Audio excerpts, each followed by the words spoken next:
I am Lydia Keeping and I'm from England in the UK. I went to college in a small agricultural university in the Midlands of England. It was called Harper Adams University and I graduated this September while I was here actually.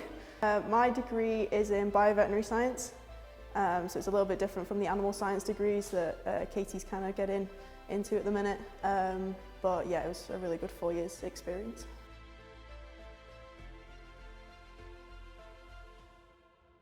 I think I'd always liked the idea of travelling. I didn't know what, I think I wanted to travel for a purpose. I didn't want to kind of just go on holiday and work here, there and everywhere. I'd always been really interested in ranching and kind of the way of life, I think it was. I know a few of my friends and family said, you know, like when you graduate you can go to America and do like, I don't know, like trekking holidays, trail rides, things like that. I was like, I don't want to do that. I want to ranch properly. I want to learn how they do it. Coming from England, where we don't obviously have nowhere near as much land as you do here, I had no idea how you guys manage such a large expanse of land, so much cattle. I just couldn't fathom how you could do that. So I wanted to learn how to ride Western. I'd never worked with cattle before really. I had a tiny bit of dairy experience, but not in the beef sector at all. I just wanted to do something totally different in a totally different place and immerse myself in it.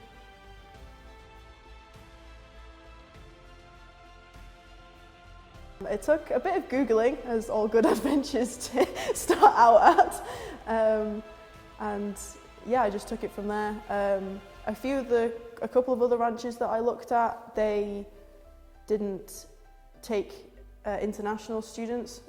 So that was the first thing I emailed Mark with was, you know, would you take me if I applied? And he was really quick to reply, very welcoming. He said, yeah, of course we would. You know, we've had Australians here.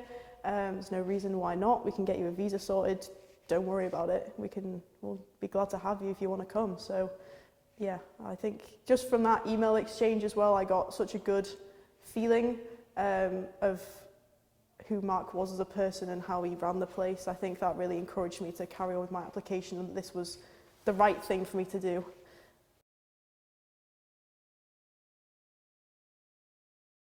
There is a lot of difficulty with farming at home, just like the pressures that you feel here.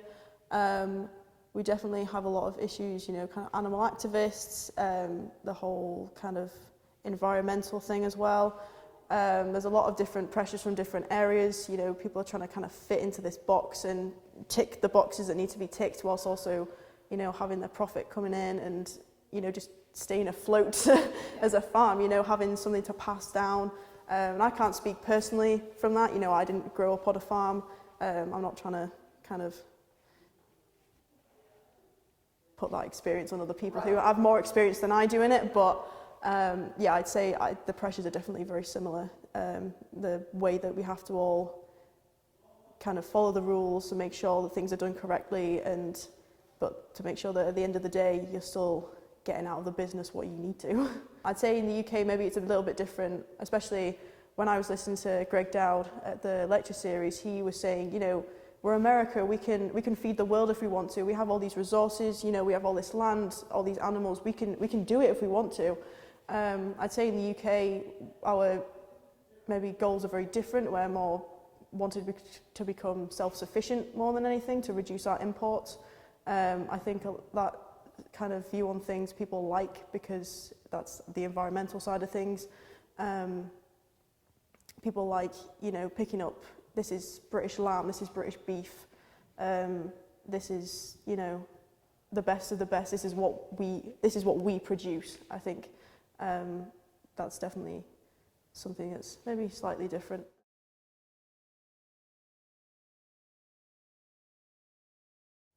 When I learnt about each individual sector individually and I looked at it, you know, with Greg Dowd's lecture and going to National Beef, to see that the scale of each one was unbelievable. And then I kind of would go home and kind of sit and think about the day, and I'd zoom out even more, and then you'd think all of this is put together and like that one section that I saw today is bigger than anything that it's imaginable at home, and that's just one tiny part of the full process. And you know, we're seeing everything from like seed stock here, and then when we went to National Beef, we saw like the whole process. And I've put all that together through my time here, and just getting little bits from each trip we've been on, people that we've spoken to, daily work on the ranch, just getting that experience and seeing each tiny bit come together. That's been a really great experience. I think many weeks ago, I spoke to Sally from Method Genetics, and I had a very interesting conversation with her about what she did, and I was telling her about how I really wanted to get into genetics somewhere at home, and I'd kind of found an avenue in there, and I was really you know, hoping that that would work out for me. And she said some really encouraging words to me and said, you know, I think you should go for it. You should absolutely, if that's what you want to do, yeah, it'll be really good for you. I think you can do it, kind of thing, which I really appreciated that conversation with her, how supportive she was. And I think, just like I was saying, seeing all these people from different parts of the process and exposing yourself to that, it's kind of definitely solidified what I want to do when I'm at home. It might not necessarily always be cattle-based, but I work at equine breeding at home. That's kind of what I do. But I'm definitely going to branch out and do some more of that. Biggest thing that I've learned here is you get out what you put in.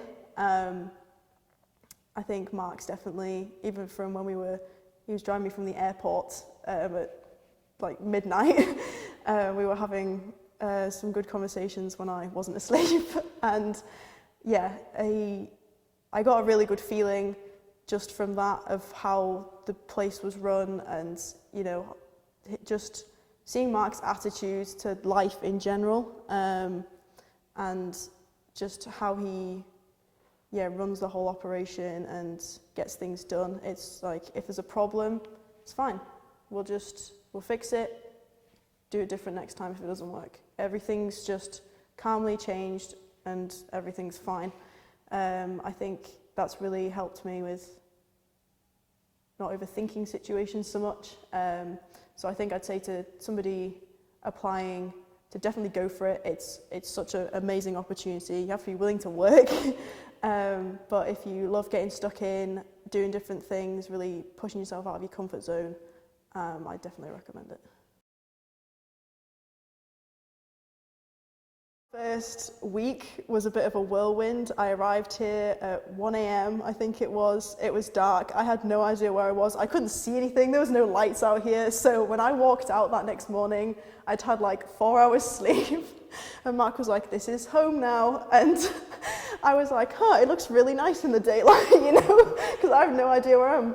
And, you know, it was a week before I flew, I think. One of my friends, she was like, "You know, you're just flying to a different country you've never been to before. You go into a place you don't know. You're going to meet a guy at an airport that you don't know, to drive somewhere in a car that you don't know, to live somewhere and work for 4 months that you have never done before." And I was like, yeah.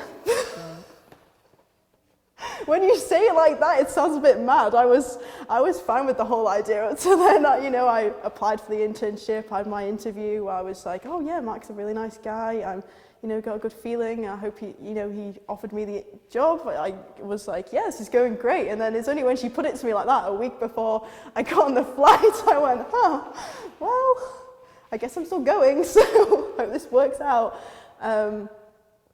But yeah, I slept for 4 hours, and then we were first day palpating with Cole. That was really good. It was interesting because I did some scanning last week as well, and it was good to see how much I'd when I was looking on that first day, I'd never ultrasounded a cow. I'd never had my arm up a cow before, nothing. So it all just looked like grey squiggles. I had no idea what I was looking at. I was asking Cole, "Please, you're gonna have to help me out here. I don't know what any of this is." And it was good to kind of do it again and be explaining back to him. I was like, oh, so this change here is where, like, it explains this, and like here we've like reached the left horn, so we need to go back to the right horn, whatever. And we were kind of going back and forth. So it was really good to see where I'd learned. I didn't know I'd learned that, but it was good to kind of solidify that. One thing that I definitely say the internships helped me with is confidence. If you'd have said, Lydia, I'm going to put you in this room of people and you're going to network, I would have crawled into a hole and just wanted to die. That would be my worst nightmare. So going to Nebraska on my third day and being surrounded by, you know, the best of the best in the US beef cattle industry, I was very overwhelmed. And, you know, Mark takes you in and he goes, these are my interns, and kind of we introduce ourselves, and then he's got things to do. Like, he's not there to baby you and be like, oh, these are my interns. You know, you're out there for yourself. You ask the questions, you go up to people, you learn what you want to learn, you get out what you put in. So that was a really good experience, and it was very interesting for me when we went to the lecture series, and I kind of looked around the room, and I was thinking, oh, I know quite a lot of people in this room now. I was kind of going around chatting to people, some past interns were coming and chatting to us, which was lovely, and suddenly I didn't feel so small in a big room full of people, and I thought that was just such a good personal growth moment. I think that's one thing I'm definitely going to take away from here. It's not particularly like cattle based, but it's something that I will take forever. It's my confidence in a room full of people now.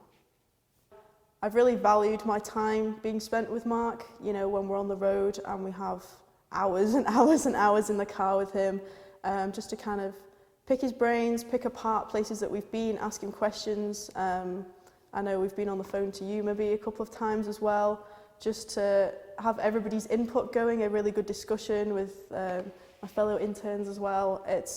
That's been absolutely fantastic. You can talk to Mark about anything. You can ask him anything, about anything, and he's more than open. You know, he'll be on the phone with clients, with anybody on the ranch, just on speakerphone, and nothing's off limits. You have access to all the information he knows, and I really valued his openness and his willingness for us to learn whatever we wanted to, whatever our interests were.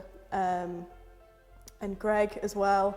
Greg is a gem. I love Greg so much. I'm gonna miss him an awful lot when I go home next week.